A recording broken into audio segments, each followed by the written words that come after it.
You are listening to Over and Back's Basketball Mysteries of the 1970s. Today's mystery is, how did the Pacers win more than anyone else?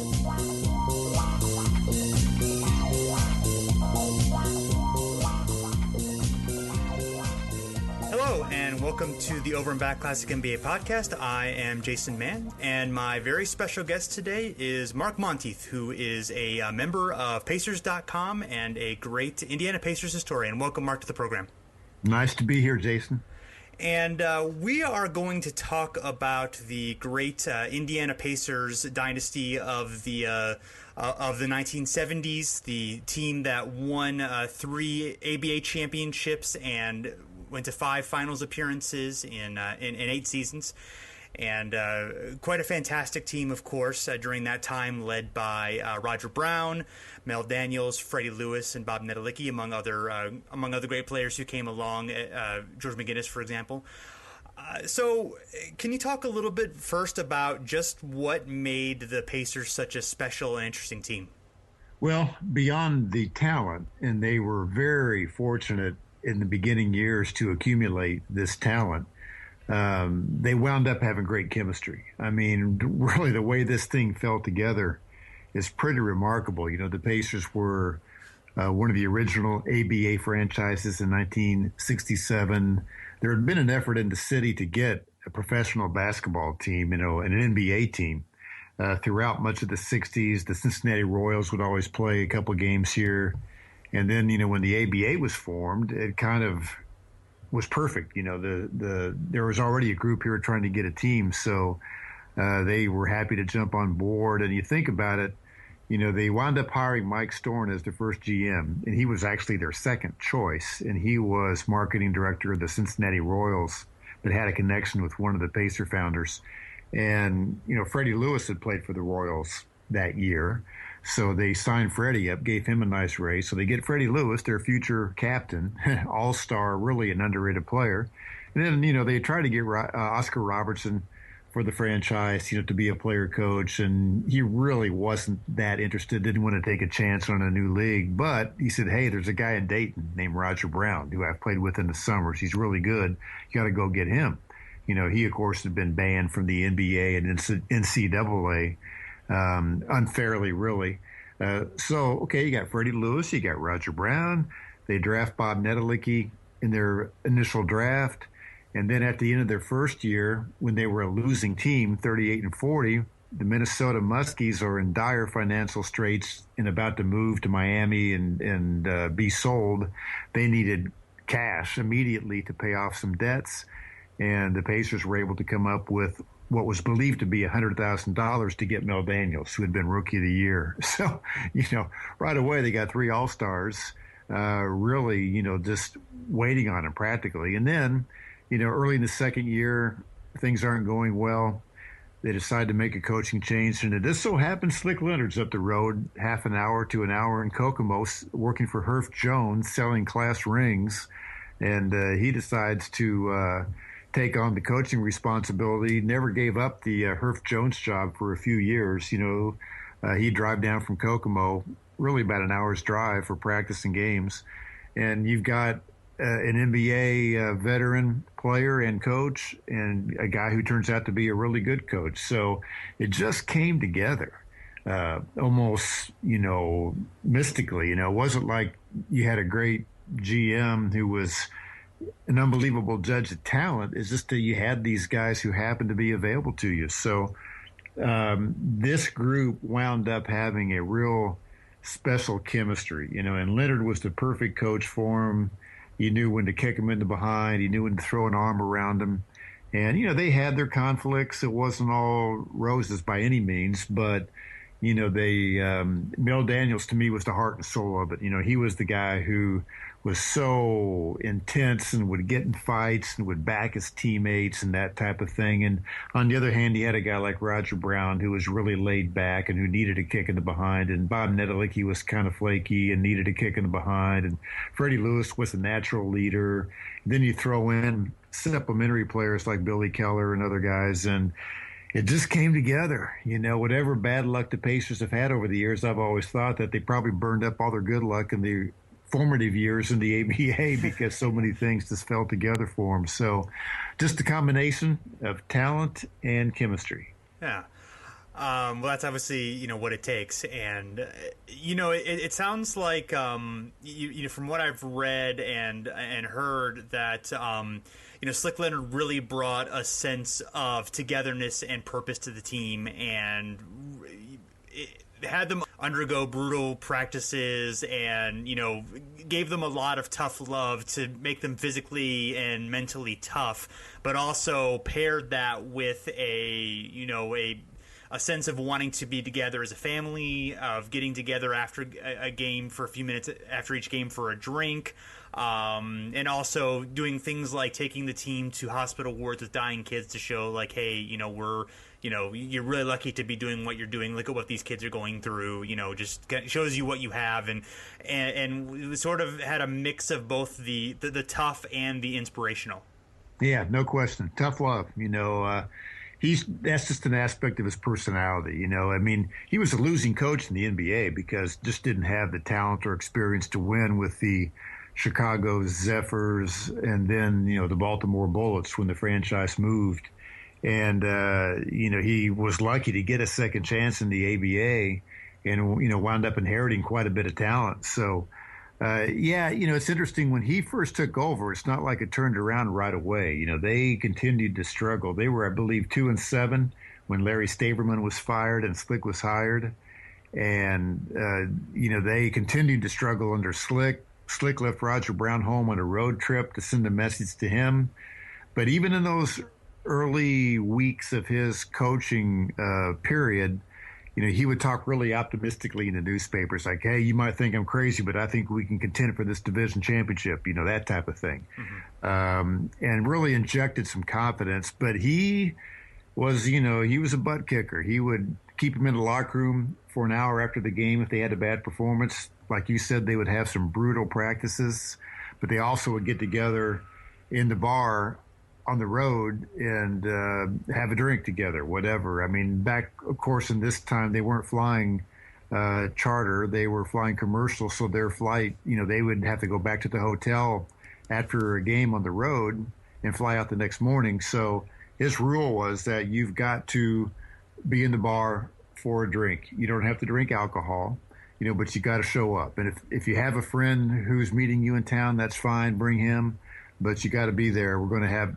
spend some time together after the game. So he really just had a knack for building camaraderie. And anybody who's ever met him would tell you he's just a natural person to do that. He just has unbelievable people skills. He's a guy who you cannot help but like. And just a really easy guy to be friends with. I covered the team for the Star for a dozen years and, of course, was around him a lot. And I wound up playing golf with him occasionally. We went to a funeral together, that type of thing down in Louisville.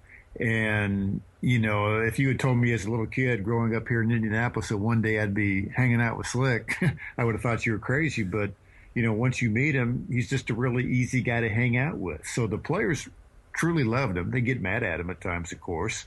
But he had a knack for, and I think most great coaches have this knack. He had a knack for really getting on them, pushing them, making them do things they didn't want to do in practice, but never alienating them, or alienating himself from them. I was around Purdue basketball a lot, and Gene Katie's players used to say that he can chew your ass and make you like it. And I think the same thing applies to Slick Leonard. Before we continue the show, I want to tell you about a new HP Network podcast. You know that Nylon Calculus is the place to go for smart but accessible analysis of all things in the NBA. And now there's a new podcast called Nothing But Nylon. Hosted by Kevin Farragon, it is a place where NBA writers and researchers discuss their ideas and talk hoops and analytics. Check it out at nyloncalculus.com and on the Harbor Paroxysm Podcast Network. So the Pacers in the 69 season, they finished the season 42-27 after that 2-7 start, and they meet the Kentucky Colonels in the Eastern semis. They're down 3-1 in that series. It's not looking good. Previously did a podcast with Bob Netolicky, and he told me that he later learned that the Pacers were perilously close to shutting down if they did not win this series. That this was really important for them to get more money at the gate and to get the fans rallied behind them. This was also during a time in which I know in the second season in particular, I think things were always kind of tenuous in the ABA, but especially in the second season, I know there was a situation in Houston where the money was pulled out of that team, and that almost led to a situation where other owners were going to pull out. So obviously a very tenuous point in the league, but the Pacers were able to rally from down 3-1 to win the series. And it also included a game two that the Pacers did win, and apparently had one of the wildest brawls in ABA history. Yeah, I'd say that Kentucky series was kind of a turning point for the franchise. That's when the fans really got on board, and when the Pacers became a big deal in town, coming back from 3-1 like they did. And there were a lot of fights in those days, and during the regular season. And back in those days, people need to realize you wouldn't necessarily get kicked out of a game if you got into a fight. And there was a game where, Mel Daniels was always in the middle of these fights. He wasn't the dirty player, but, if it got too physical, he'd respond, or if a teammate needed to be defended, he'd be the guy to do it. He was, like I said, the heart and soul of those teams. And, there was a big fight in that series. I think the Colonels got a little bit cocky. They got up 3-1. And one of their players, I remember a quote in the newspaper, said he had told their coach, Gene Rhodes, that, hey, you better take an extra suit or sport coat to Indianapolis for the next game because you're going to get thrown in the shower, that type of thing, or you're going to get champagne all over it. And they were just assuming too much. And the Pacers came back from that 3-1 deficit and wrapped it up. And, they went and played Miami next, and I think they won that one in 5 games. And to tell you how things were at that time, the Coliseum where the Pacers played then, the Fairgrounds Coliseum, it wasn't always available because they had a boat sport and travel show at that time of year. And, of course, they weren't used to having basketball games going on then. So the Pacers actually played 1 or 2 games in the playoffs that year in Anderson at the high school gym, which had about 9,000 people. And they also played one at Indiana Central, a small college on the south side of town that sat about 4,000 people. So here you are playing playoff games, in a small college gym, 4,000 people, or even a high school gym, although I think they were able to extend the floor and make it, the right length. But, that's kind of how rinky-dink it was at the time. But they were able to come back and get to the finals that year against Oakland.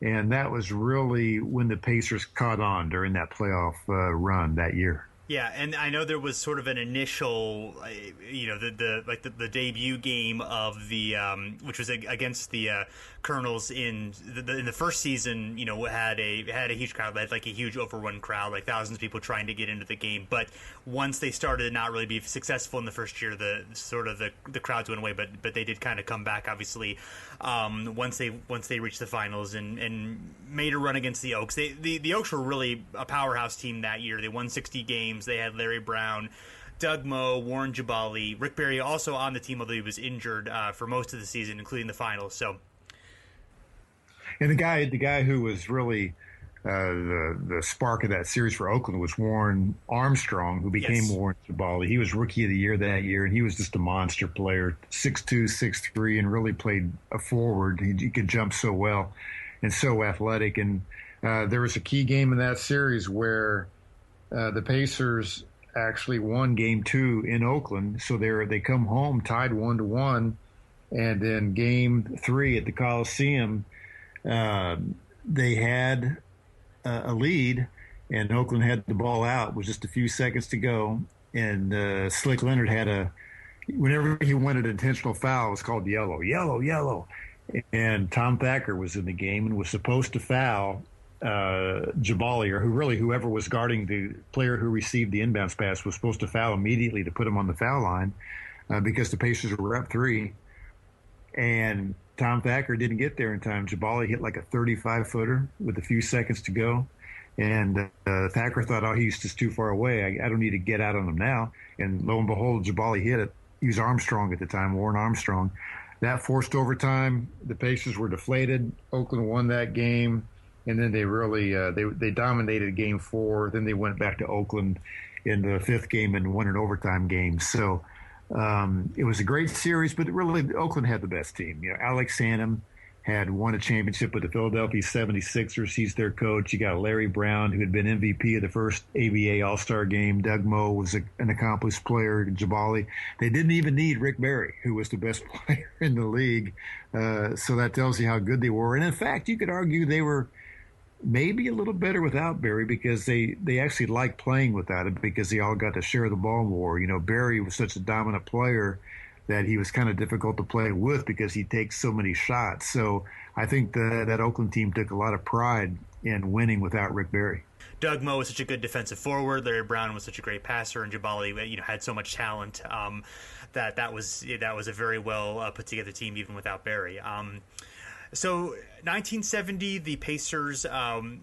59 wins, which is first in the league, and they add Billy Keller, who was drafted out of Purdue. And interestingly enough, Keller was not really that highly regarded by the team. He was more a means to an end because they were looking to get the phenom Rick Mount, who was a Indiana high school star, who was a great shooter, had been the first prep star to be on the cover of Sports Illustrated, and was obviously a hometown kid who everybody everybody wanted to would be a great gate attraction for the Pacers. But it really worked out that Keller was a really key player for the Pacers going forward, and then Mount ended up, of course, being a disappointment. Yeah, and I don't think they drafted Keller as a means to getting Rick Mount. I mean, they got along, but they weren't really close, I don't believe. In fact, I know. Gotcha. But again, they did get along, certainly. But Keller was the seventh-round draft pick of both the Pacers and Milwaukee Bucks. And he went up to Milwaukee and talked to them. But, Bob Collins, who was the sports editor of the Star at the time and really the guy who kind of made the Pacer franchise happen. I mean, he was the guy who brought all the founders together. He claims that he called Mike Storm, the GM, and said, "Hey, Mike, I don't know if you knew this or not, but you're going to draft Billy Keller." And Storm said, "I don't know. He's awfully short. I don't know about that." He said, "Yeah, you're going to draft Billy Keller." And they did draft him in the seventh round, but certainly not a lot of fanfare. No one gave him much hope of even making the team. But, Billy has told me, he came into camp in shape because the summer after his senior year at Purdue, when they went to the final game of the NCAA championship, he played on a team that went overseas. And he had been playing and practicing and came into camp in great shape. So when they ran sprints, he always won, and he played well in inter-squad games and exhibition games. And then a guy named Bobby Joe Hooper, who had been on the team the year before, retired because of an injury, so a spot opened up. So it was really fluky for Billy Keller to be on that team, and he wound up having, I think, a 7-year career and was really a crucial player on all those championship teams. He was one of only 4 guys. 4 guys who were on every championship team. They cruised through the first 2 rounds of playoffs pretty easily. They beat the Carolina Cougars 4-0, and then they beat the Colonels 4-1 in the Eastern Finals. So they meet the LA Stars, who were actually only a 43-win team, but were very well coached by Bill Sharman, had Matt Calvin and Willie Weiss, who had kind of come up as rookies and had been unheralded, but had really been able to thrive that year. Also had George Stone and Mervyn Jackson as a couple other key players. And the Stars put up a tough fight, but the Pacers were clearly the better team. And this was really a wonderful series for Roger Brown, who scored 53 points in Game 4, 39 in Game 5, and 45 in Game 6, leading to wins in Game 4 and Game 6 to take the series. The Pacers probably should have won Game 5 at home, but there was a couple of issues, including Bob Netolicky taking a water skiing trip, or maybe a case of the Pacers maybe thinking that they had this in the bag a little bit too early, though it ended up working out for them in the end. He went water skiing the day before, and then his arms before the game, and he showed up for a game, sunburned, and his arms and shoulders are sore from having water skied. and he wound up hitting 7 of 22 shots from the field and shot air balls. He did get like 18 rebounds. He didn't have a bad game, but 7 of 22 from the field and really probably cost him the game. But that was a classic case of too much assumption. It was a nationally televised. The Pacers were up 3-1. They had, I wouldn't say they hadn't dominated the Stars, but they had won Game 4 by 22 points.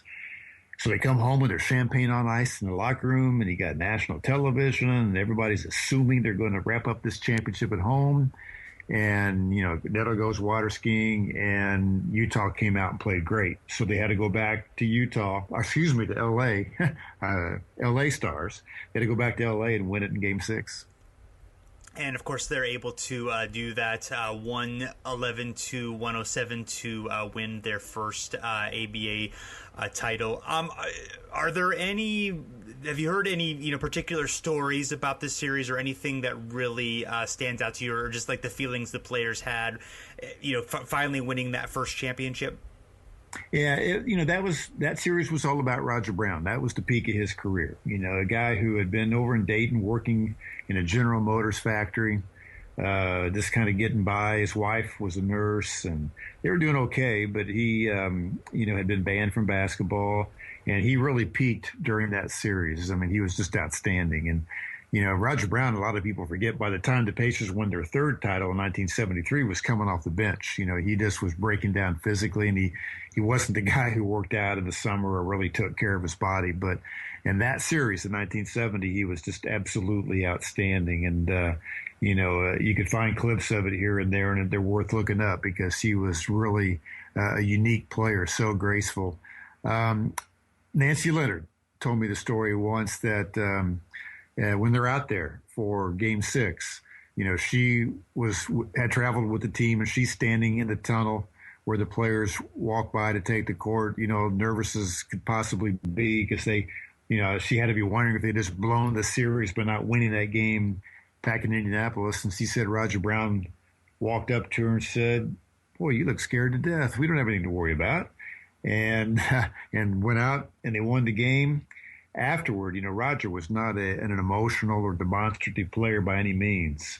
But Mel Daniels told me once that the highlight of his playing career was back in the locker room after that game, after winning that first championship in 1970. He's sitting in front of his locker, and Roger Brown walked over and kissed him on the forehead and said, "Can you believe we just won this championship?" And coming from Roger, that was a lot. And, Mel just loved Roger like all the other guys did too. Roger was always kind of the cool guy in the room who could get by with less effort, just a very regal, graceful type of player. And, Mel said that was the highlight of his career, Roger Brown responding that way to the championship. So we interrupt this great podcast that you're listening to. My name is Kevin Rayfuse. I'm Tim Tompkins. And I'm Justin Kuzart. And we host the Drive and Dish NBA podcast.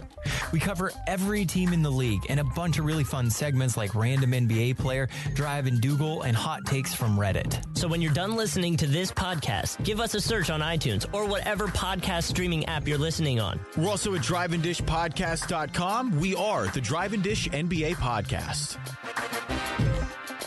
So moving on to 1971, they're great again in the regular season, 58 wins. This is their best year in terms of a point differential.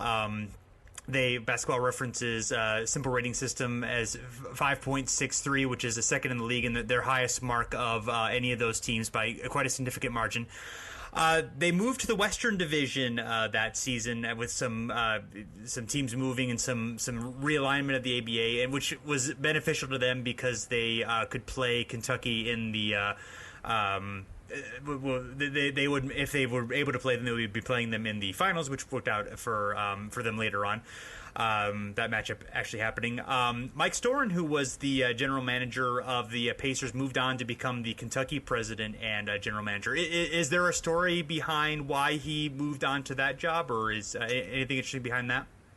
Money. He just got a great offer. Yeah. I don't know if he got a piece of ownership, but he just got a great financial offer. Mike was a good GM. I mean, he, looking back, was maybe the perfect guy to get this thing off the ground. Extremely hard worker. a positive guy, but, a disciplinarian. Guys who played for him will tell you he wasn't always the most honest guy in the world. He would tell you things he was going to do and then not do them, but he still was really good at what he did. And he knew to leave the coaches alone. He didn't try to interfere with Slick's coaching. And when Slick would call him at midnight from a bar and say, "We got to trade so-and-so," Storn would talk him off the ledge and say, "Why don't we just talk about it tomorrow?" So he was really good at handling things, but he just got a great offer from the Colonels. Storn's original contract, paid him $20,000 a year. So it wasn't all that difficult to beat his salary, I'm sure, for the Colonel owners, and it turned out well for them. And really, he and Dick Tinkham is one of the Pacer founders, an attorney who he and Storn had been in the Marines together, and Tinkham was the one responsible for getting Storn to Indianapolis in the first place to be GM of the Pacers. And once Storn went to Kentucky, basically he and Tinkham got together and arranged for the Pacers to go to the Western Division, so they wouldn't have to play Kentucky before they got to the finals, and they manipulated that pretty effectively. Yeah. They had Warren Jabali on the team for this season. They also drafted Rick Mount. Rick Mount definitely seemed like someone who would be a natural for the ABA. He had the ability to shoot the three, had incredible range. Unfortunately, was not a very good defensive player. Didn't really seem to fit in with the team and with Slick Leonard's system in particular. No, wrong place, wrong time. And Slick did not want him in the first place. The Pacers had, to tell you how big Rick Mount was here. I mean, he had been Mr. Basketball. Like you said, he was on the cover of Sports Illustrated in 1966, an All-American at Purdue, the Big Ten's all-time leading scorer, hugely popular in Indiana. So, for the Pacers to have won the title in 70 and then to add Rick Mount, it just seemed too good to be true. And they had a live televised press conference to announce the signing, where he actually did sign his contract there, but Slick was not there, and that was very telling. Slick did not show up for that, and he didn't want him. He was kind of forced on him. Mount was forced on Slick, and it's unfortunate. I think, if Slick were really honest with you right now, he would tell you he made some mistakes with Rick and could do things differently than another time around. But, as a rookie, Rick really wasn't very effective. He wasn't an athletic guy. He was a great shooter.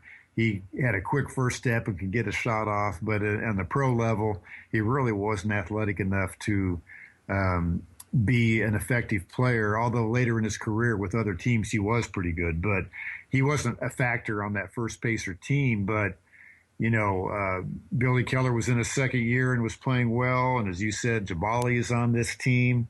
You still got Freddie Lewis, Roger Brown, Mel Daniels, Bob Netolicky. That was the team that really kind of blew it. They had the best team in the league. And players will tell you privately, I guess, that they think Slick made some mistakes. Slick started messing around with the starting lineup in the playoffs. He would say for matchups, he was starting Billy Keller and Jabali in the backcourt in the playoffs and bringing Freddie Lewis off the bench. Some players have told me that Slick thought that the players were starting to follow Lewis's lead more than Slick's lead, and that he needed to kind of keep Freddie in his place and reassert his authority, and he was bringing Freddie off the bench.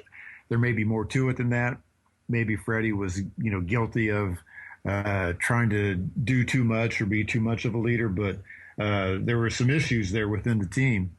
And they lost that series to Utah. Freddie Lewis says after they lost the last game of that series, which was a home game, that he went to a park, sat under a tree and cried, because he was just so disappointed and he knew they had blown an opportunity. So, this team easily could have won 4 titles. It could have won 4 in a row. They were that good, but they let that one get away in 71 for whatever reason, whether it was players, losing their focus and intensity, or whether it was Slick Leonard, messing around with the lineup.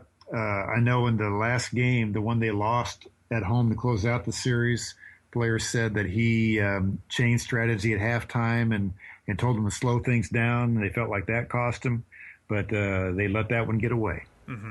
I know that the rivalry between Zemo Beatty and Mel Daniels was interesting. I know that I've read that Zelmo is a guy that was able to kind of had so much craft, and was not afraid to do things like hold a guy's thigh, or do things that get kind of under a player's skin, and that was something that Beatty was one of the few players that kind of was able to get to Daniels in that way. Yeah, just a lot of savvy, really experienced. He'd been in the NBA for a number of years. He was at the end of his career at this point and was not as athletic as Mel Daniels, but like you said, he knew all the tricks, knew he could get away with holding you here and there and keeping you from jumping, that type of thing. And, he wasn't the star of that team necessarily, but he was just a really effective player. And Utah just had a really balanced team, Red Robbins and, like you said, Merv Jackson and Willie Wise and guys like that. And that last game where they closed it out, they shot just an unbelievable percentage, in that second half, and kind of took it away from the Pacers. The Pacers led by 7 at halftime and gave up 41 points in the third quarter because Utah hit 17 to 23 shots. So, yeah. You got to give the Stars credit. Sure, absolutely, and they were a really good team as well, who ran into the Pacers a lot, as we'll talk about it here, and usually the Pacers came up on the winning end of that, although in this case, obviously the Stars didn't end up winning the championship, so not really much shame there. I mean, Utah was a really good team too, even if the Pacers should have won. It was a matchup of very close teams. And I would say that there really were not that many instances where the Pacers, when they lost in the playoffs, they generally lost to a clearly worse team, a clearly better team. This is one of the few times where they lost to an equal or maybe even slightly lesser opponent, depending on your point of view. Yeah, I agree. I mean, they weren't a lot better than Utah, but they were better, and they just didn't have that chemistry. I don't know what impact Jabali had. He was really militant in those days, and the players were actually kind of afraid of him. He was not a guy you wanted to make angry. A Jabali story, he, one time in the locker room after a practice, one of his teammates, was wearing the tighty-whitey cotton underwear, and Jabali just reached over and ripped him off of him and said, my ancestors picked that cotton. You don't be wearing those, that type of thing. I mean, he was just that kind of guy at the time. And he had a knee injury and wasn't as good as he had been as a rookie with Oakland.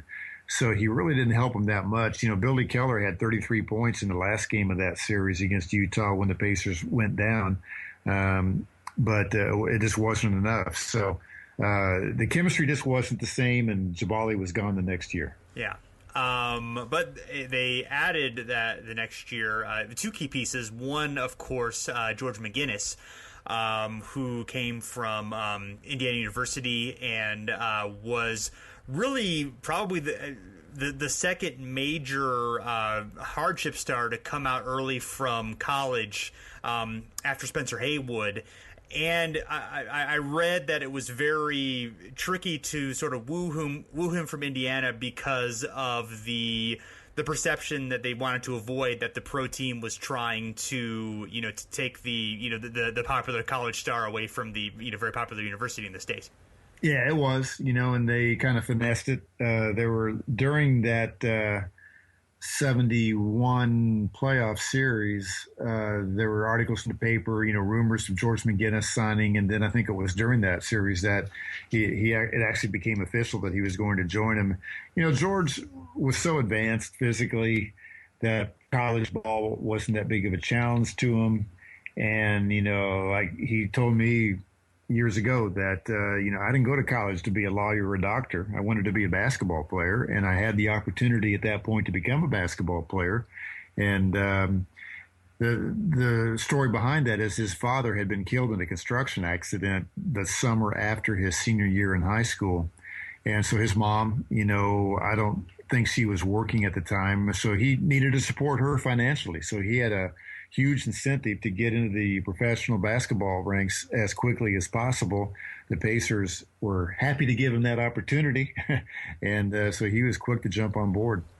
Yeah, and he it was just obviously this big, strong, strapping guy, great scorer, great rebounder, also could play the point forward, could handle the ball. Just he was really a jack of all trades, and obviously really helped the Pacers sustain the run through the next 3 or 4 years. No question. I mean, just an incredible physical specimen. And his nickname was the Baby Bull. He was reckless in those early years, really throughout his career, but especially in those early years. And he turned the ball over a lot. Had a one-handed shot that looked bad, but occasionally he'd hit it just often enough to keep his hopes up. But he was just so physical around the basket and so quick and could take the ball to the basket. And I really don't know who to compare him to. But, some people would say LeBron James, but, I'm not going to put him in LeBron's category, but he was just way ahead of his time physically and a really good guy. I mean, he was, even though he was a huge local star celebrity, he fit in with the guys really well and, basically replaced Bob Netolicky in the starting lineup, which, made Neto unhappy, but it was an obvious thing to do. He was so advanced physically and was a huge part of the two of those championships. Mm-hmm. And then the other guy, Darnell Hillman, who was well known for his dunking ability and his leaping and his great defense, and perhaps even more so his incredible afro. Yeah. Darnell he's unusual. Most guys that tall, and he's like 6'9", aren't great leapers. But Darnell was a 7-foot high jumper in college at San Jose State. And so you're talking about a guy 6'9" who could jump out of the gym and had the huge afro on top of it, which made it look, like he was getting that much higher. And yeah, just a colorful player. Darnell is a really good guy. He still works for the Pacers in their front office. I give him a lot of credit because he's got a job in the marketing department, community relations. He sits at a desk every day in his cubicle and grinds it out with everybody else. A lot of former athletes would not be able to do that kind of job. Their ego would be too big, or they would just be too restless or whatever to have a so-called desk job, although Darnell certainly gets out in the community a lot and does clinics. But, just a really good guy, and he's now really the link between the ABA people who are still here in town and the current Pacer organization. So, yeah, he and George McGinnis were great friends. They even opened up an appliance store together at one time. And everybody loved to see Darnell dunk. In later years, he would win an NBA slam dunk championship, but it was before they did it the way they do it now. So he doesn't go down officially as a slam dunk champion, but he did win a slam dunk competition that the NBA held before they went to their current format. And, just the combination of his size, jumping ability, and afro made him a really colorful player. Yeah, there's a incredible YouTube clip of him dunking over Artis Gilmore. That is just like a wow moment in my friend Lamar Maddock on his YouTube channel. I'll for listeners, I'll include it in the show notes. But it's just, I'm sure there's other highlights as well. But that one just stands out as incredible to see. So he was from what I've heard otherwise, yeah, he's a really interesting guy, and he seems like definitely a fun guy. So the team, they were 47 wins that season, a little bit less of a regular season team, but they were able to they battled through the playoffs. They had a rough time with a 34-win Rockets team in the West semifinals that were led by Ralph Simpson, Byron Beck, Dave Robish, and Larry Brown at the end of his career. And then they matched up against the Stars again, who were even better regular season team with 60 wins, and it added Jimmy Jones, who was a 6-time All-Star in the league. But they got past them 4-3 as well, and then met the Nets in the finals, which we'll talk about in a second. But that Star series, as far as the Pacers. Was I'm sure there had to be at least some extra inspiration to beat them after they had thwarted their chance at a championship the year before. Yeah, that was a great series, and I'm sure there was a lot of motivation there. The Pacers actually had to come back from being down 2-0 and 3-2 in that series, and they wrapped up that series in Salt Lake City, 117-113. And, Freddie Lewis was huge in that game. And so he had 23 points, 12 rebounds, 6 assists in that game, and was really kind of the key behind it. And just an emotional lift, to be able to advance over the team that had defeated you the previous year. And we'll talk about that net series, but there's behind the scenes here, there's some unhappy players, and it's kind of funny how the Pacers were able to come together and win a title with some guys who really wanted out of there. But, they came through in that Utah series, and, Rick Mount, was pretty effective throughout that series. I mean, I think he had 10 points in that closeout game in Utah off the bench and made real contributions. So they were able to come together on the floor, even though there was trouble brewing behind the scenes. So the finals, well, expand upon that if you don't mind before we get into the actual final series. Well, actually, you had two players on that team, Rick Mount and Bob Netolicky, who were either had already demanded a trade or were going to. Okay. And Mounts came out in New York. When they were in New York during the series, one of the New York papers reporters got a hold of him, and Mount said he was going to ask for a trade. Rick has told me he asked for it officially on the plane ride home. And if you there's you could probably see it on YouTube, a clip of them celebrating in the locker room after the game, pouring champagne on each other, and Rick's there, looks kind of happy, but you can just tell he's not really part of it. That he's just he's not one of the guys, and the guys liked Rick. He's a very likable guy, but he's introverted and pretty quiet and kind of keeps to himself. And so never really connected with his teammates. And then, of course, the fact he was so unhappy. And, some of the players sympathized with him, thought he should have been playing more, thought he was getting a raw deal. In fact, during that season, there had been a story in the Star, and I would say to this day, the most dramatic sports headline in the history of the Indianapolis Star, a banner headline on a Sunday morning, which read, "Mount fed up with Leonard's excuses." It was Rick Mount complaining about his playing time. There was an anonymous player quoted sticking up for Mount. That turned out to be Mel Daniels. And it really created a stir.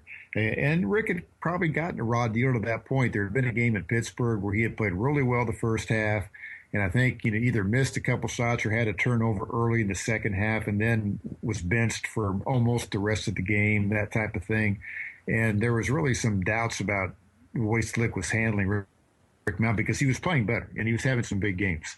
But he wanted out, and Neto wanted out because he had lost his starting position to George McGinnis. And I never saw anything in the local papers, but I just recently found a story in the Des Moines, Iowa paper, and that's where Neto went to college at Drake, where he told a reporter there that he was fed up and ready to move on. So you have two key players who are wanting trades on a team that's on its way to winning a championship. So it was an unusual situation. Yeah, well, I guess, there's sometimes a difference between the chemistry that goes on the court and the chemistry that's kind of going on behind the scenes. That they obviously can be related, but they're not necessarily always related. So, yeah. So the finals are they battled the New York Nets, who were a 44-win team. They had upset a 68-win Kentucky Colonels team that year. They were led by Rick Barry, also had Bill Melchioni, Billy Paltz, and this is really a lot of storylines to this series, but obviously, Roger Brown versus Rick Barry being two of the great small forwards in the league of that time. Probably, it's two of the best in the league during that time. And there's probably about this point where Brown is, he's getting to be 28, 29, so he's a bit older at this point. So maybe not quite at his peak, but still a kind of a great back and forth between them throughout the series. Yeah, no question. I mean, Barry was the better player during that series, but not by a lot. And like you say, Roger Brown is actually past his prime at this point. You got to keep in mind, he's in his late 20s, but most of his miles had come on asphalt, in high school, playgrounds around the New York area. And then when he was living in Dayton, having been banned from the NCAA after his freshman year there, he was playing summer games in parks and, a lot of pickup games on asphalt. So his knees, legs were pretty beat up by the time he got into the ABA. So by 1972 here, he is really past his prime. In fact, 72 was his last year as a full-time starter. So he still had a good series, though, made a lot of key plays. Rick Barry was, the better player in that series. Really, that 72 series was more about Freddie Lewis. Freddie was the MVP of that series. I would contend, maybe the most underrated pacer ever, even though he's recognized as a really good player. But this was Freddie Lewis, the series. You had a game in game 3, the Pacers won it out in New York, despite the fact Rick Barry had 44 points, for example. Barry took 35 shots in that game, hit 18, but the Pacers won it because they had better balance. And, guys like, McGinnis and Brown had big games, and, Lewis, that type of thing. So the Pacers just had better balance, which meant they had enough to overcome Rick Barry. Yeah, and Game 5 seems like a particular highlight because the Pacers were down early 40-20, and Billy Keller helped spark a rally with 3 straight three-pointers, and they were able to tie the game at 60. And but the Nets sort of battled back and had a 4-point lead with 27 seconds left. And then Keller hit another big three-pointer, and Freddie Lewis came up with a big defensive play to help save the series. Yes, he did. Freddie Lewis was, let's see, I'm looking at the box score now. He finished with 22 points in that game. Keller also had 22 off the bench. We were talking about Rick Mount. Rick Mount started most games in that series, but Slick would kind of start him to try to keep him happy, but he really didn't get starter minutes, and Billy Keller would come off the bench and play at least as many minutes, if not more, than Mount, and in that particular game was outstanding. And Lewis had, let's see, I'm looking at the story, actually the Pacers win that game 100-99, and he had, back in those days they had 3 to hit 2 free throw opportunities, and he hit a couple that really accounted for the final score when the Pacers were down. But he had helped set that up with a key steal. And like you say, Billy Keller's three-pointers were the difference in that game. So Rick Barry also had a key turnover in that game where they threw him an inbounds pass, and he kind of looked away, and the ball went right through his hands. And that was, I believe, on the Nets' final possession, or one of the final possessions where they could have won the game, but the Pacers got a break there because Barry mishandled an inbounds pass, and they had a key turnover. Yeah, and then the Pacers were able to win the championship in Game 6 in New York, 108-105. So you mentioned Freddie Lewis. He was a guy I didn't get a chance to get into very much with Neto, but you talked about kind of his leadership, what the importance that he brought to the team. Is there anything else that really stands out to you about him? Well, he was just a good all-around player. He could score. I mean, he would have games over 40 points occasionally. He was an aggressive defender, strong, clutch player. He wasn't afraid of the moment ever. And I don't know him really well, but certainly have talked to him a lot over the years, and I have seen him watching practice before. And even as he's watching practice, he's like a coach, shouting instructions. He's just that guy. He was basically the captain of every team he ever played on. Once he actually probably at every level. I know the second year of the Pacer franchise, he wasn't a captain at the beginning of the season, but once Jerry Harkness had to retire from injuries, Freddie became captain of that team too. And from that point forward was always a captain, not only of the Pacers, but of Memphis and St. Louis when he played there as well. So he was just a natural leader who could rally the guys. I've heard stories where, like in the summer, these guys didn't really work out in the summers like the guys do now, but they might get together and play a pickup game or whatever, and I'd hear a story where Freddie would say, "Come on, let's go do this," or whatever, or maybe run a drill, or let's go. And Roger Brown would go up and sit down and light up a cigarette and say, "Man, you're not the coach," type of thing. So that tells you, Freddie was a guy trying to get Roger Brown going, and but had huge moments. He was MVP of the 72 series. I think his number should be retired by the Pacers, and I've written that, and I've talked to people about it. And it's not, I don't have a personal role in this. Like I say, it's not like Freddie and I are great friends, but I just think it's an injustice. He's the starting point guard and captain of 3 championship teams. He was the MVP of the finals in 1972. Could have been MVP of the finals in 73, but got injured in Game 7, and George McGinnis kind of closed out that series, so he got MVP.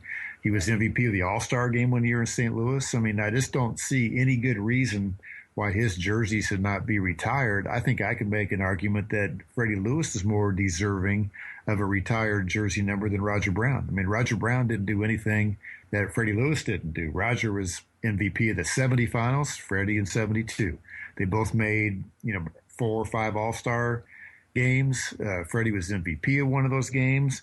And like I said, Freddie was the captain who tried to rally other guys, and Roger was the guy who needed the kick in the behind. So that series in 72 was certainly the peak moment for Freddie. And remember, we had just talked about how in 71 he had been left out of the starting lineup, and how he had gone to a park and sat under a tree and cried, when the Pacers got closed out by Utah in 71. So 72 was kind of a redemption for Freddie Lewis.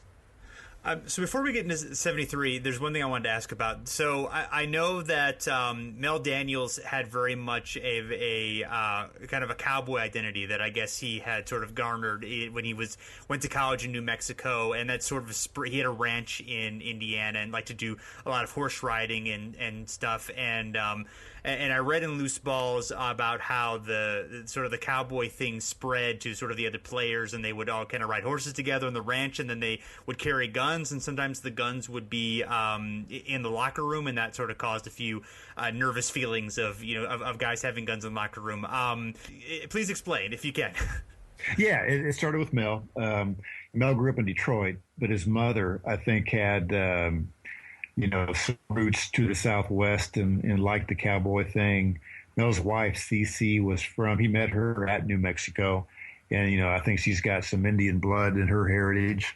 And Mel just fell in love with the Southwest when he went to college at New Mexico and got into the cowboy thing. So once he got to the Pacers and got some money, he bought acreage north of town and added to it over the years. I think, wound up owning about 80 acres of land. His wife, Cece, still has it. He had horses. I mean, he would raise horses for other people. He was a genuine cowboy. He would ride horses like in barrel racing type of things. It wasn't just a little fantasy for him or a little game he played. I mean, he absolutely loved it. And to tell you something about Mel, how good-hearted he was. When a horse dies, you're not supposed to bury it. They are rendered. They're basically turned into glue. They are taken to a factory and rendered.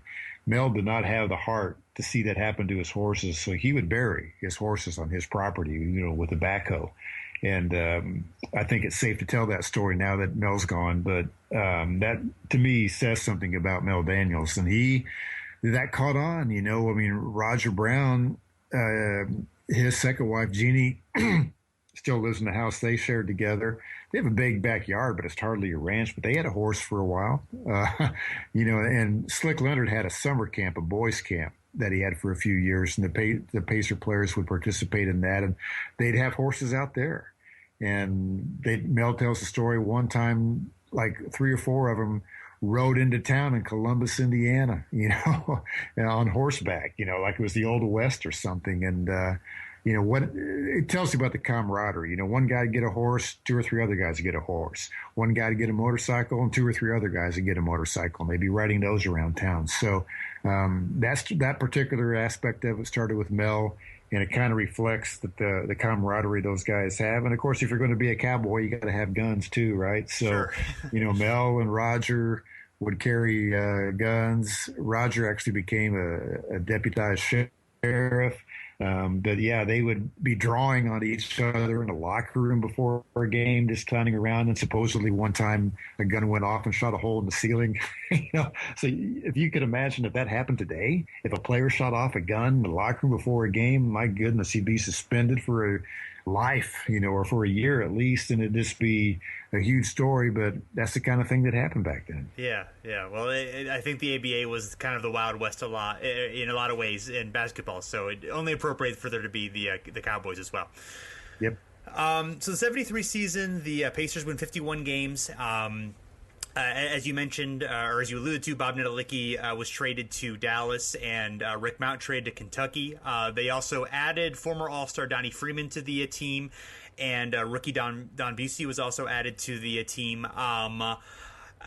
It seems like McGinnis really took an even greater hold as far as being the team leader, averaging 27.6 points, 12.5 rebounds that season. He's sort of leading the the team kind of being centered around him. I mean, obviously the other players were still, Daniels and Lewis and Hillman and Roger Brown, even though he's coming off the bench. Those are still key contributors, but it's definitely more. It seems like it's becoming more McGinnis's team. Was that I mean, they were obviously successful. They won championships. They won another championship and then had another finals appearance. Did that work pretty well on the court as far as were the other guys, was there resentment over that, or was that pretty well accepted, or how did that sort of work as far as both on and off the court? I think it was accepted. I think the players realized that they needed that. I don't think they could have won without George taking over. He led the team in scoring that year, over 27 points a game. And, Mel Daniels was second at 18. Again, we talked about how Roger Brown, by that third championship season in 73, he only started a little less than half the games, 38 of the 72 games in which he played, and he only averaged 12.6 points a game. So Roger's on his way out. Netolicky's gone. It's got to be George McGinnis's team by that point. So you've still got Mel there. You've got Freddie Lewis. You mentioned Donnie Freeman, who averaged 14 points a game that year. You got Darnell Hillman playing a lot that year, and some other key reserves. But they needed George McGinnis to take over that team. There's no question about it. And like I said, he averaged 27.6 points a game, and didn't lead the team in rebounds, but had over 1,000 rebounds, and was no doubt about it. He was the impetus of that team. Yeah. So they beat Denver in the West semis, and they beat Utah again in the West finals. Utah by 57 wins, another collision of powerhouses. And then they meet the Kentucky Colonels in the ABA finals. Mike Storn and Dick Tickov's plan came to fruition. The two teams met in the finals. The Colonels at this point, they've had Louis Dampier and Dan Issel, and have added Artis Gilmore, and of course now have Rick Mount, who was traded there before the season. And this is quite a 7-game final. Quite a classic between these two teams. Obviously, with the proximity of Louisville and Indianapolis, that it's sort of a special rivalry to this team. What was that? What was kind of that rivalry like? Well, it was great. The teams are 2 hours apart. They call it the I-65 series. You just head down Interstate 65 between Indianapolis and Louisville, and the teams would bus back and forth. No need to fly to those games. You bus back and forth.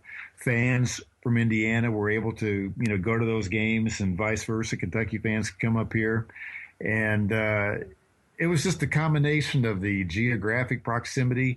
There was already an Indiana-Kentucky rivalry because an all-star game, high school all-star game, had been played between Indiana and Kentucky, going back to the 1940s. So Indiana-Kentucky was just a natural rivalry. Of course, at that time, Kentucky had great high school basketball. It really doesn't now, but it did then. And it was, always debate about which state was the best basketball state. And, of course, you had all the success the University of Kentucky had. So it was just natural that Indiana-Kentucky were going to have great rivalries. Kentucky got into the ABA kind of at the last minute that first year, and they had to agree that they would never play a home game in the state of Indiana to get into the league. That was something the Pacer owners insisted on. So it was kind of, the very first Pacer game was played against Kentucky, and it was just a natural rivalry. And with that playoff series we talked about in 1969, when the Pacers came back from 3-1, the games were heated. There were often fights. You had Louis Dampier, who's from Indianapolis, playing for the Colonels. Then you had Rick Mount to that roster in 73. It just all heated up. It was just fantastic. Of course, Bobby Leonard he would fuel the fire for these kind of things. He'd say things in the paper, and he would just pour gasoline on the fire to make it that much more emotional. So, yeah, it was just a fantastic rivalry. Yeah. And are there any particular moments or games that stand out in this series to you? Well, in one of the games, you had a fight between Donnie Freeman and Rick Mount. In that game, things just got a little too physical, and they went at it. That series, though, really, the weird thing about the Pacer championships that all three were clinched on the road. Yeah, I just noticed that. Yeah, that's interesting. Yeah. I mean, you have that Game 6 in 1970 after Neto went water skiing that they had to go back out there and win it. They beat New York in 72, and they had to go down to Kentucky and win Game 7 in 73. In that series, the visiting team won 5 times out of a 7-game series. The visiting team won 5 games. We always talk, even today, when I'm writing about NBA playoffs, and they always talk about how important it is to get home court advantage. In my mind, I'm thinking, really? Because, the Pacer history is that their best playoff moments come on the road. 3 ABA championships, all those Reggie Miller moments in Madison Square Garden. I mean, the best Pacer playoff moments by far have come on the road. Yeah. So I'm not sure how important it is. I think a lot of times there's a special kind of pressure on the home team, particularly when you're in a closeout game, because there's so much anticipation. The Pacers could have closed out the series at home in Game 6 and lost it 109-93. So they had to go down and win it in Game 7. And Freddie Lewis got injured in that game and had to leave the game. So Billy Keller got an opportunity to close out the game. It was kind of an ugly game. 88-81 was the final score. And, George McGinnis really made the difference in that game. Roger Brown came off the bench and scored 10 points, I believe. Because, you're talking about a Kentucky team with Artis Gilmore and Dan Issel, yeah, Louis Dampier, Rick Mount, a really strong team. But George McGinnis kind of made the difference down the stretch.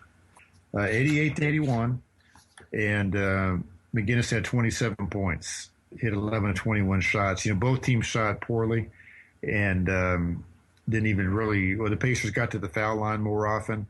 Like I said, Freddie Lewis had to leave the game early with injuries, but, George McGinnis made the difference in that game and got MVP of that series. Yeah, and Gus Johnson, who had been signed with the Pacers during that season, had a pretty key role in defending Artis Gilmore. Gus Johnson was 6'6", and Gilmore was 7'2", but Johnson was sort of strong enough to be able to sort of hold his own against Artis, not being able to push him around just because of how strong he was, and able to kind of contain him when Mel Daniels was in foul trouble.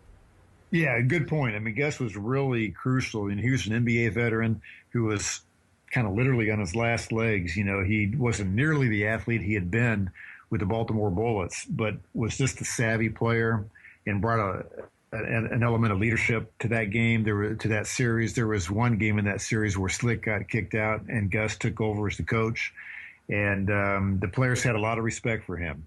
I asked David Craig, the guy who was the Pacer trainer in those ABA years. He was their trainer for 35 years. I asked him once, which player that you've worked with played with the most pain? And he said Gus Johnson. His knees were just shot, and he was still able to contribute something just with his savvy. In that final game where the Pacers closed out the series, he played 13 minutes. He had 7 rebounds. Had 3 points. So probably made some defensive plays too, that kind of thing. So, Roger Brown, like I said, by that time was coming off the bench. He still was a clutch player and contributed. Darnell Hillman was key in that series. He started really most games of that series, had 13 rebounds in that Game 7 win. So, but Gus Johnson, certainly deserves some mention here. He was, the Pacers had a knack, whether it was Slick or the GM, for bringing in a guy, who had a lot of experience who could help him out. It was Tom Thacker in 1970, an NBA veteran. Tom Thacker still goes to Pacer games, drives up from Cincinnati. He had Johnny Barnhill for a couple of years as well. And then in 73 here, you have Gus Johnson. So, these guys were way past their prime, but just because of their experience and knowledge, were able to make key contributions off the bench. Yeah. And obviously, we've been talking mostly about the the top key star players, the heavy minutes players, but everyone plays a role. So the 1974 season, the Pacers win 46 games, which is fifth in the league.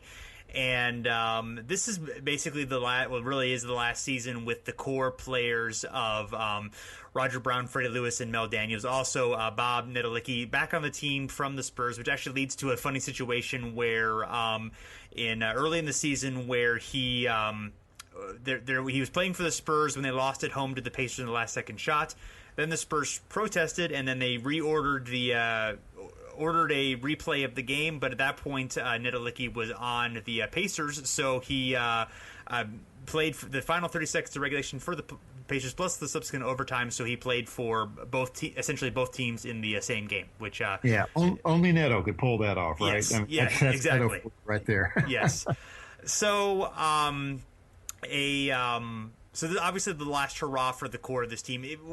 Do you think that was something that was fairly well known? Like, this is probably going to be the last shot with these guys, or was that not really something that you think would have been realized, at that time?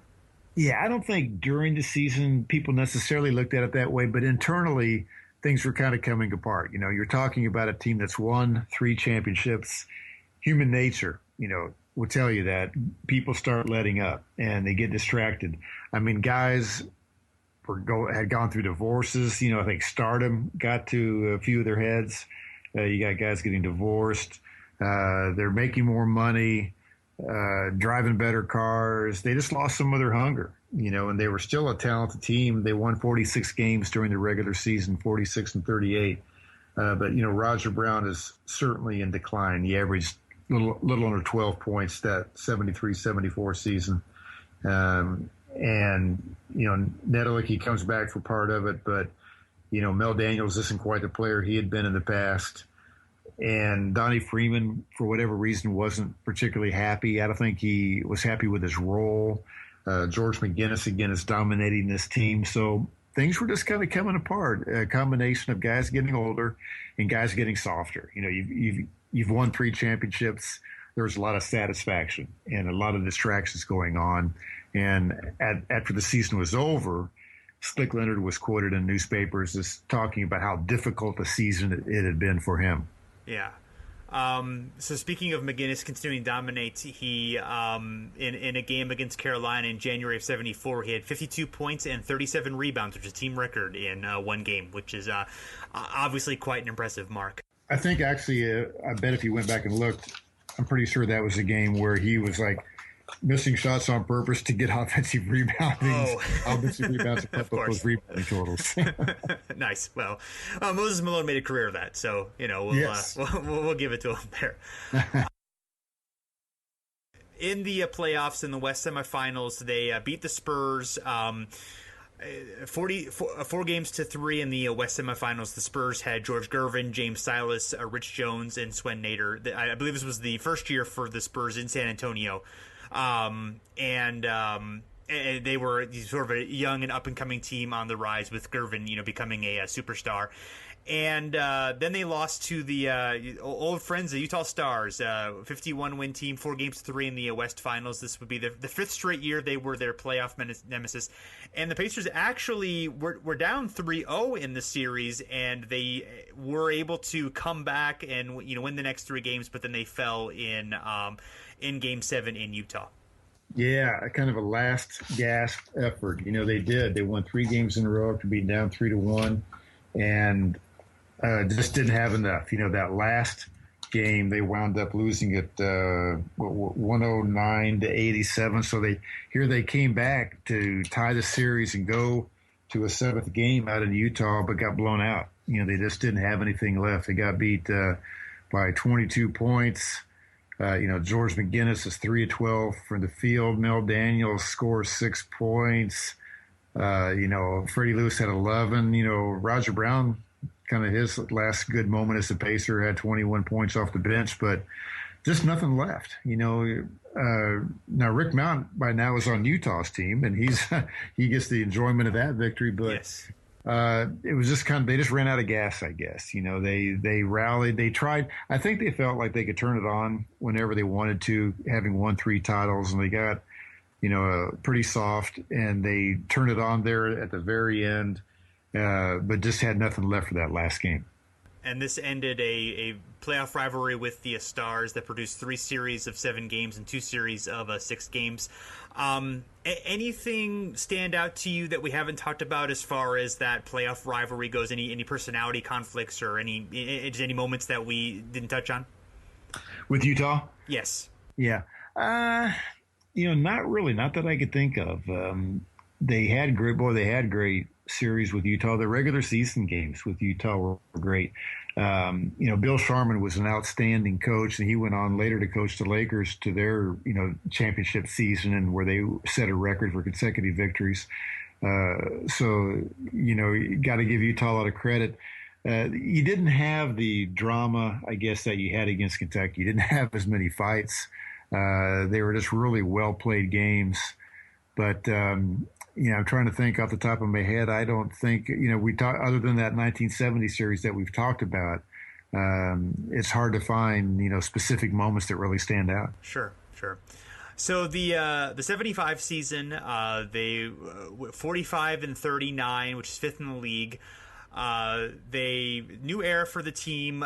Mel Daniels, Freddie Lewis, and Roger Brown all end up in Memphis as Mike Storin sort of tries to assemble the old team back there, which is unfortunately does not work out well for them.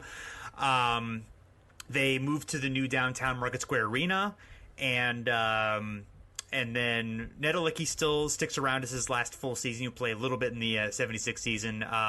Billy Knight and Len Elmore and Kevin Joyce are all added to the team and take major roles. Don Busey is also a major force on the team. I'm trying to remember if Keller was still there or if he was gone as well. No, he was still there. He was still there. Yes. Yeah, average 12.5. Yes, there you go. So, this team really probably should not necessarily have gone to the finals, but they surprisingly were able to beat the Spurs, who had added Donnie Freeman to that team, 4-2 in the West semis, and with McGinnis scoring 51 points against the Spurs in a playoff game, and then beat a really tough Nuggets team, a 65-win Nuggets team in the West Finals, who had Ralph Simpson, Byron Beck, Dave Robish, and also had added Matt Calvin and Bobby Jones, who would later become famous as the Philadelphia 76ers sixth man in the late 70s, early 80s with Dr. J's teams. So they were able to, really, have a couple of strong upsets in this playoffs, but that magic would end in the finals against the Kentucky Colonels, with, of course, Gilmore, Issel, Dampier, and also adding Marv Roberts and Ted McClain, and coached now by Hubie Brown, who was able to finally get everything together with a Colonels team that perennially was a really strong regular season team, but would have several playoff disappointments. Yeah, that 74-75 Pacer season is probably the best so-called untold story of the franchise, because that was suddenly they were a Cinderella team. Like you said, the core of that team, Daniels, Brown, and Lewis had gone on to Memphis and then scattered around from there. But George McGinnis is at his absolute peak in this season. He's the co-MVP with Julius Erving.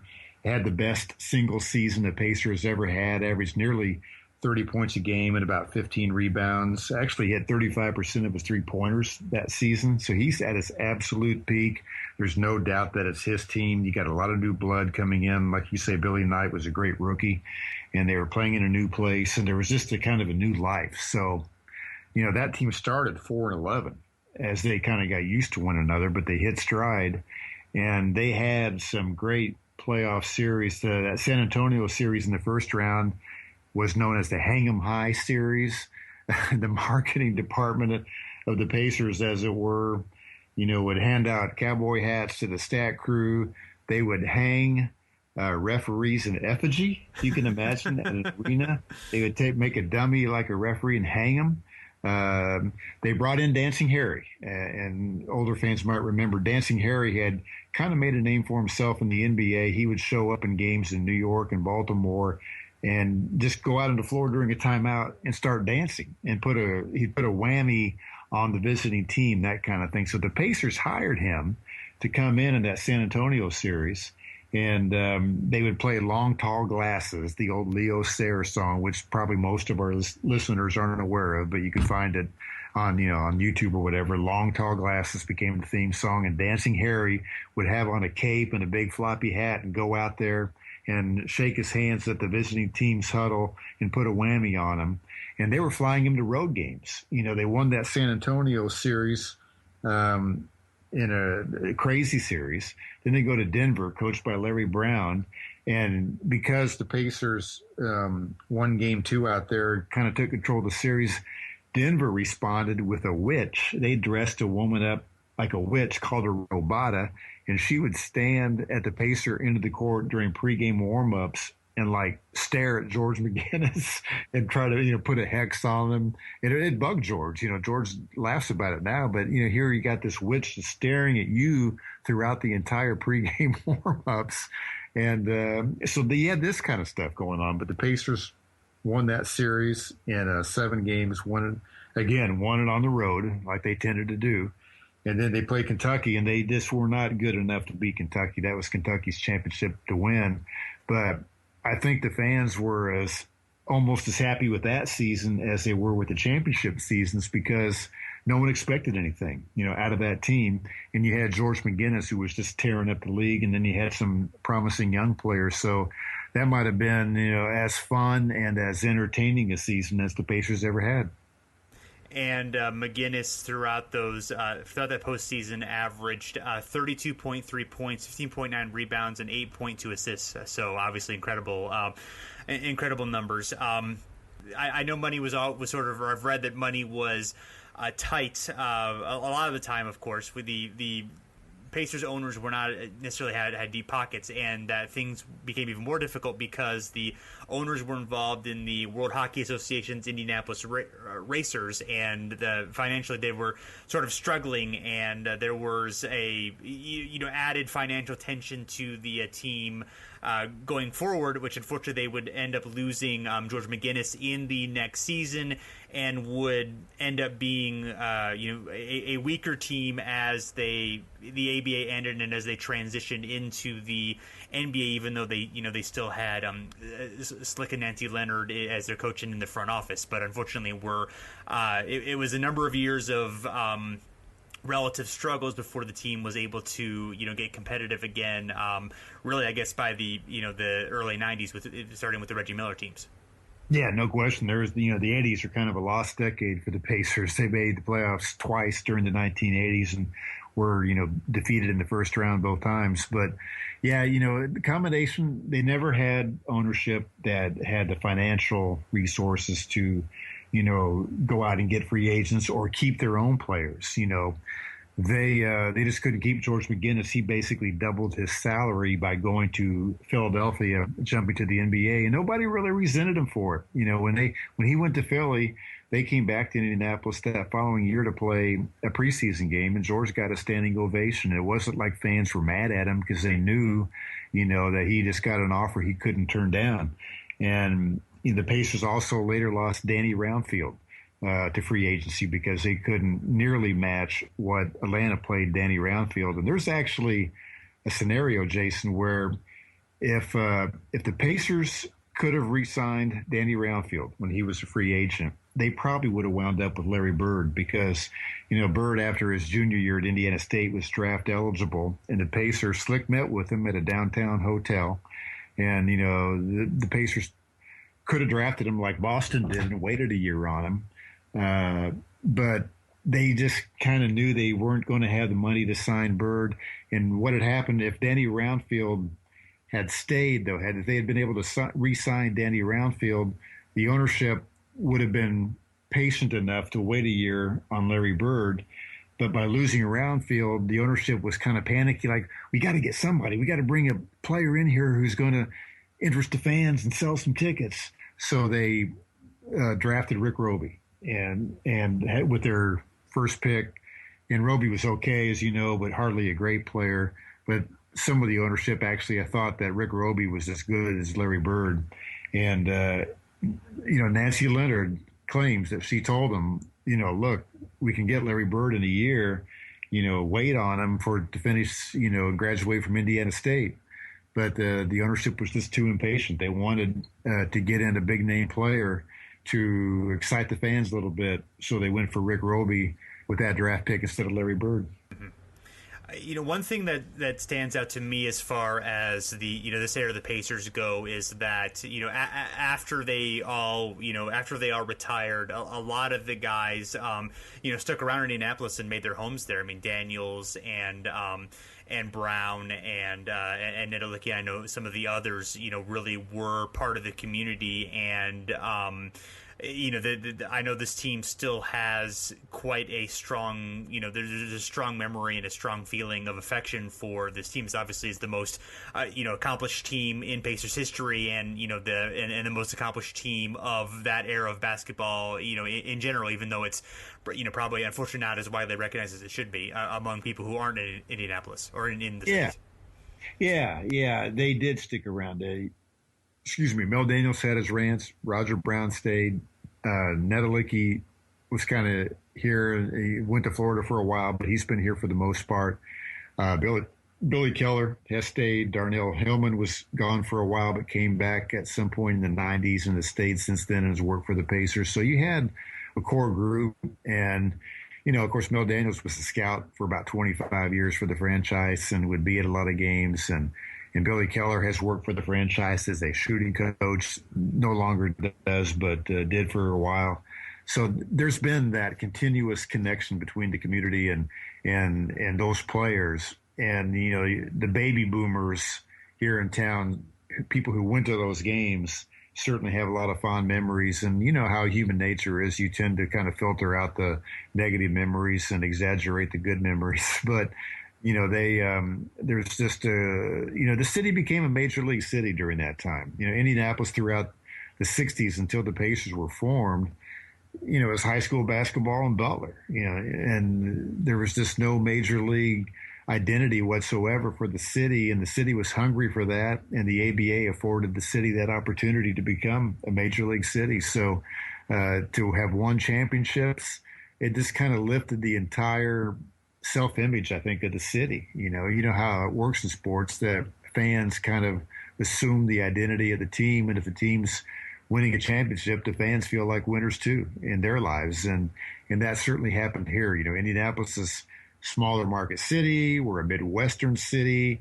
Like a lot of cities like that, they tend to think that the world, that the bigger cities look down on them, and that the commissioner's office is against them and that type of thing. And so when you have a team win championships like those teams did, and have a coach as confident and volatile as Slick Leonard was, it kind of lifts the self-image of the entire city. Would you like to tell listeners about your work and let them know where they can find your writing and anything you want to let them know about? Yeah, well, I covered the Pacers for 12 years for the Indianapolis Star, going from Larry Brown's last season as coach in 96, 97, all the way through the beginning of Jim O'Brien. So I was fortunate enough to cover the Pacer teams that went to the finals under Larry Bird, and I was in Detroit for the brawl, and, I had a lot of great moments covering the team. And certainly, those stories can still be found online. But, more recently, I have freelanced, and I do work for Pacers.com. I write some historical stories, and I go to the home games and write those. So those stories can be found at Pacers.com. I also have my own website, markmontieth.com, and it's MONTIETH. markmontieth.com, and there I've collected a lot of the stories I've written over the years, a lot of kind of biographical stories on some of the players we've talked about, like when Mel Daniels went into the Hall of Fame, I wrote his life story. Same with Roger Brown, same with Slick Leonard. And I also had a radio show for 6 years here on the ESPN affiliate.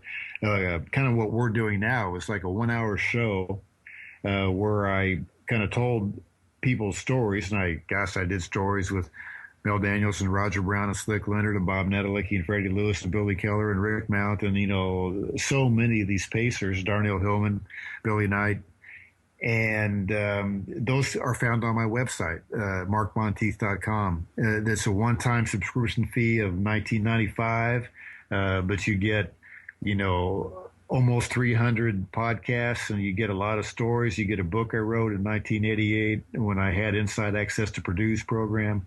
I even stuck a lot of photographs there of, from Mel Daniels' ranch. And, I've got a little video of Mel working with his horses, that type of thing. So, people who have interest in the ABA would probably find a lot of things to read and listen to at my website, markmontieth.com. Great. Well, thank you, Mark, so much for taking for spending so much time talking about the Pacers. It was really enjoyable. I think listeners will get a whole lot out of it. I know that I have. And thanks, everyone, for checking us out. You can find us at harborparoxysm.com and subscribe to the Overback Classic NBA podcast on iTunes or Stitcher. Please leave a rating and review if you like what you're hearing. And also, you can find us on Twitter and Facebook at Over and Back NBA. So until next time, thanks for listening, and goodbye. Next time on Basketball Mysteries of the 1970s. 27% of their total points, 30% of their the team's total rebounds. He played 40 minutes per game, and his 22.3 win shares, which is just an astronomical number, was 10 more than his closest teammate.